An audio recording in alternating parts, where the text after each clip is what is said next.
This replaces one of these. They both do basically the same thing. They are preamp chips.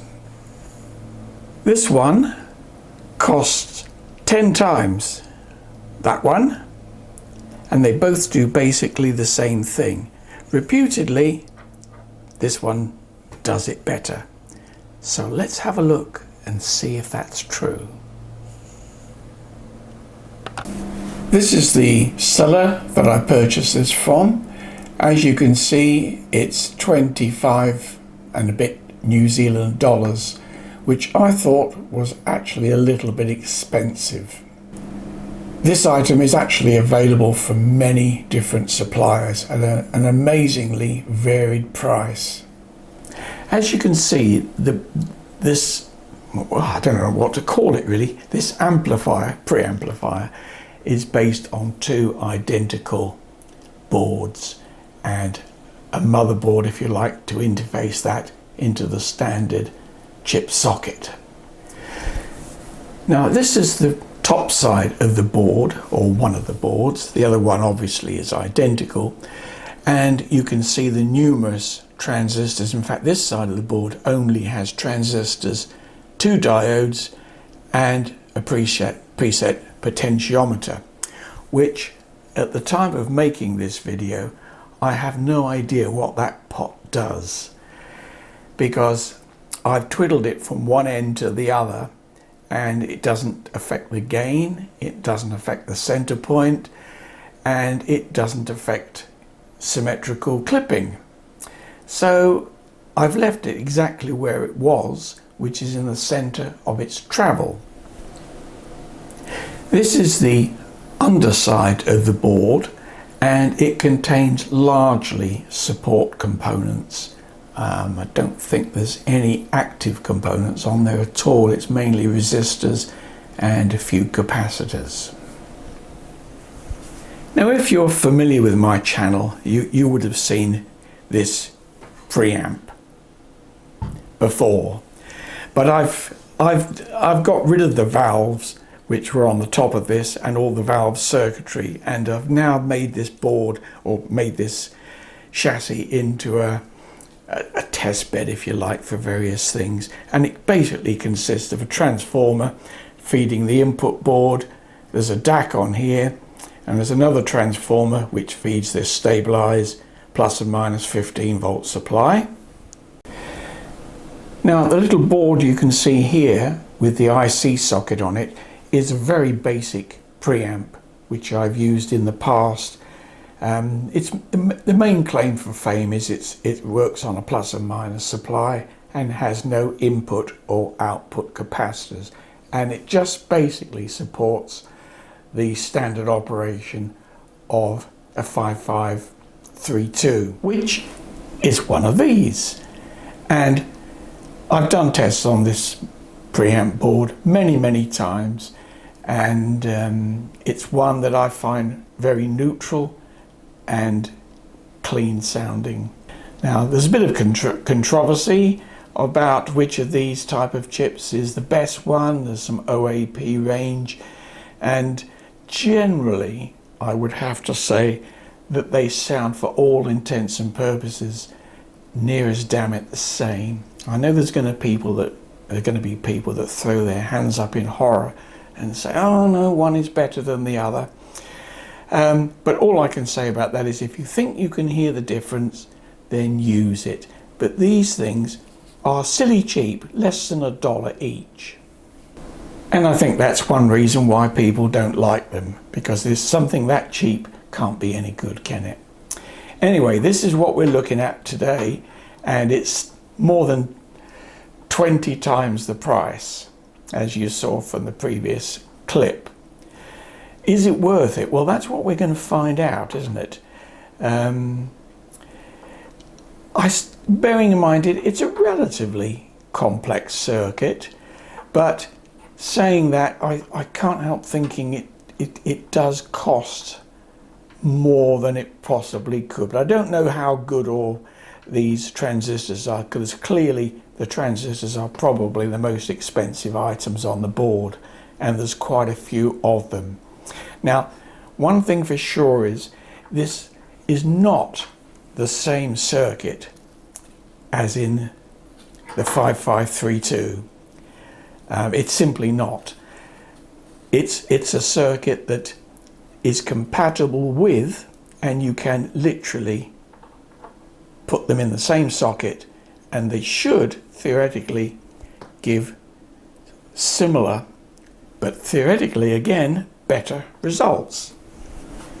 Now, what I propose to do, this is supposed to be compatible with this, insofar as they are interchangeable. You shouldn't have to change any of the component values.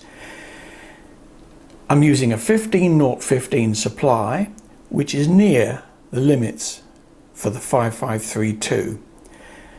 This is claimed to work from a much higher voltage and a much lower volt. Well, say much lower. It's claimed to work at plus or minus 5 volts as well, but I would have thought the downside would be the headroom would be very restricted. So we're going to see literally what the performance difference is between them. Now, one of the main claims that this is that it will offer quite a bit of current, certainly much more than the IC. Now, in the circuit that I'm going to use, this won't be taxing this at all, and I could see this could be used with benefits to, say, a headphone amplifier or something like that. But even so, I don't think it's going to be very happy with 8 ohm or 32 ohm headphones, whereas certainly the 55 will not like anything like that kind of impedance. But in the circuit that I'm using, which is basically a standard preamp, this won't be taxed at all, because it will be fed into a relatively high impedance, as you would expect. When I say high impedance, I don't mean 1 megohm or anything, but 30-40k, in which case the drive capabilities of either of these won't be taxed at all, and you won't see any current improvement with this preamp at all. So anyway, let's plug it in and make some comparisons. First of all, we're going to start looking at the 5532, simply to give us a bit of a guideline as to what to expect. Now, what you can see on the scope at the moment is a 2 kilohertz sine wave, and this is the magic number you need to look at here, which is the RMS value of the output. I'm going to turn the gain up and we'll see the maximum we can get. Now, bear in mind that all these tests are done with a stabilized supply of plus and minus 15 volts. So let's go and find clip, and it's about there, and we've got 8.91 volts as confirmed on the analog meter. It doesn't look quite right to you because the angle that I'm filming at gives a slightly misleading figure, but as you can see, we're on the top scale and it is in fact 8.9 and a bit volts. Now, I was going to put a frequency sweep on here, but as with both of these, it's completely pointless because it's flat from DC to over 100 kilohertz. So seeing it sweep from one end to the other is just boring. So just take my word that it's flat. Right, this next test is again with the discrete components, and it's the 1 kilohertz maximum output level. And there is clipping. Let's go down a range to see if we can get it better. Interesting that at the bottom, well, and at the top, before it squares like the 5532, it just limits in the same way that a valve amplifier does. Can you see that? Anyway, that's rather irrelevant. There's where clipping starts and we have a surprisingly low output of 5.23 volts. Interesting. Square wave at 1 kilohertz. Square wave at 10 kilohertz. And lastly, square wave at 20 kilohertz. Discrete components at 1 kilohertz. Discrete components at 10 kilohertz. This is 20 kilohertz. And this is a bonus one because I thought you might be interested to see this. This is a 50 kilohertz square wave. Not bad, I would say, particularly if we expand it a bit.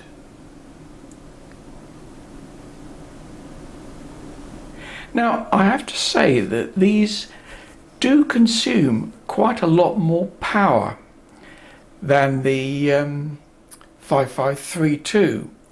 And if I put my finger on it, the boards generally, it is noticeably quite hot. And it doesn't seem to matter whether there's any drive on it at all, because as I said to you before, this is driving, well, at the moment it's not driving anything except for the oscilloscope and the meter. But when it connects to the amplifier, it would normally see an impedance of about 25 to 30k. So there's effectively no loading on it.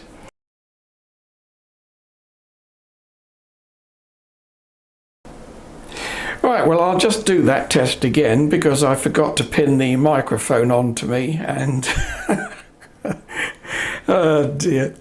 Well, I know the results, but you don't, but I'm going to show you now. Power on. I've got the meter in series with one of the supply rails. And at the moment, we're driving it with no signal. And you can see it's round about 60 milliamps, which is a bit of a difference between that as suggested at 30 milliamps. And I don't think I'm going to fiddle with that little pot and see if the quiescent current changes. And before I do that, we'll drive it. We're now at clip, and it doesn't make any difference to the output current or the consumed current. Now it probably would into a lower impedance because effectively, as I said to you before, it's driving effectively an open circuit. So anyway, I'm going to twiddle that little pot and see if that makes any difference to the quiescent current. Well, I've twiddled the little pot and it makes a very slight difference of about 3 to 4 milliamps. But I've just had a thought about the quiescent current. It claims 30 milliamps, and I think that's because you can buy this as a single unit. So 30 milliamps per side makes sense at 60, doesn't it? So, interesting, particularly as the advertisement is for this particular one, and it clearly doesn't draw. So that's quite a lot compared with the 6 or 7 milliamps for the 5532. So that would explain the temperature.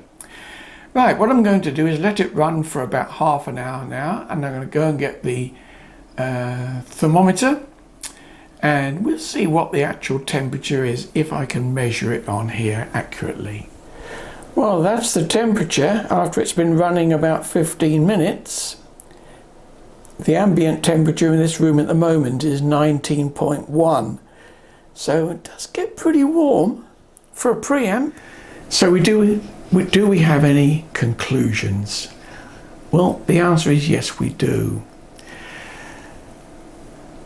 I've been trying carefully to think how to describe the sound of this preamp, and it all boils down to the fact that it doesn't have a sound. I know that's really upsetting to some people because it's not warm, it's not bright, It's just neutral. And the way I've come to that conclusion is to have it switched in and out of circuit and not know which way the switch is. I've had my wife do the switching, and so I've had no way of knowing. And there's an attenuator in there to match the levels up, because obviously if it's louder, things always seem to sound better when they're louder. So I've matched the attenuator up so that it's the same. And it's exactly, in a way, like the 5532. There's no discernible in this circuit. I have to say in this circuit, because there's only one component. If you've got 50 of them in there, or it's like a mixing desk or something, it may well colour the sound. But if you listen to the amplifier directly, which is the L12, which I've talked about and built online, I'm not conscious of the preamp being in circuit. And I have to say it's the same with the 5532, and I have to call this a discrete because it doesn't actually have a number. So the question is it worth the money? I have to leave that to you to decide. It's been an interesting project, and I shall probably use it because it does, on the limited tests that I can do, I've tried to measure distortion on it, and it's way, way below the noise floor. So the claimed hundreds of noughts one is probably true.